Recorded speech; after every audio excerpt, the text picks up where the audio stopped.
to not care, to not feel, to not mind, to not give a shit was basically the goal.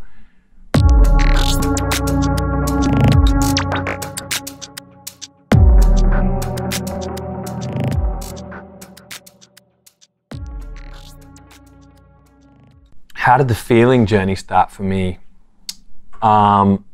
Started with kinesiology, actually. I think I had very skillfully learned to not have any feelings. I had a couple of big traumatic events in my teenage years, including I stabbed someone with a knife when I was 16, which is quite bad, apparently.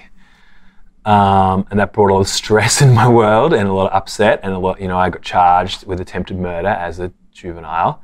And so I think I was already a little bit aloof and a little bit distant, like I was a little bit of an aloof teenager, but that spike of traumatic stuff just taught me the strategy of like, I don't care, like whatever. Like my favorite words when I was 17, 18, 19 was like, whatever, man, I don't care. I don't give a shit. That's cool. Like everything just became like, to be chill was the aspiring state, like to not care, to not feel, to not mind, to not give a shit was basically the goal. And I think I actually really cemented that well. And then in my 20s, I started learning randomly kinesiology, largely because I wanted to be better with girls. I wanted to be able to connect with women, and I couldn't. I had all these little blocks, and I didn't have any of that language. And I did a couple sessions with a friend around clearing, which actually turned into like opening up emotions.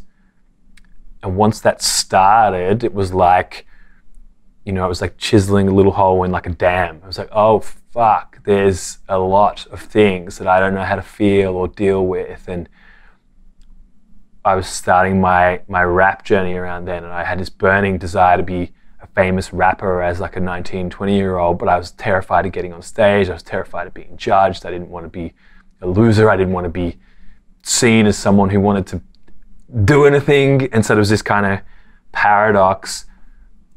So we started doing a lot of work balancing stuff around self-esteem and fear and low self-worth, and that started to give me this dialogue of like, oh, when that happens, it's because you're afraid.